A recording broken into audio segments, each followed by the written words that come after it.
మా ప్రభుత్వం 15 నెలల్లో ఎవరి మీద కూడా కక్షా సాధింపు చర్యలకు పాల్పడలేదు అధ్యక్ష. డ్రోన్ ఎగరేసిందని, డ్రోన్ ఎగరేస్తే ఎవరైనా అనుమతి తీసుకోకుండా ఒక డ్రోన్ ఎగరేస్తే ఆ డ్రోన్కు 500 రూపాయలు ఫైన్ వేస్తారు అధ్యక్ష.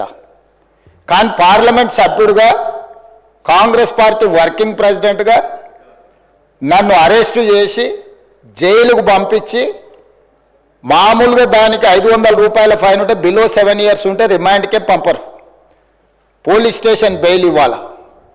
కానీ అధికారాన్ని అడ్డం పెట్టుకొని అన్ని రకాల వ్యవస్థల మీద ప్రభావితం చేసి చర్లపల్లి జైలుకు పంపించి నక్సలైట్లు, ఐఎస్ఐ తీవ్రవాదులు ఉండే డిటెన్షన్ సెల్లో ఒక కాంపౌండ్లో ఏ ఒక్క ఖైదీని లేకుండా 7 ఫీట్లు బై 12 ఫీట్లు ఉంటే అందులో 3.5 ఫీట్లు పండుకోవడానికి దిమ్మె ఉంటుంది, ఒక చిన్న బాత్రూమ్ ఉంటుంది అధ్యక్ష.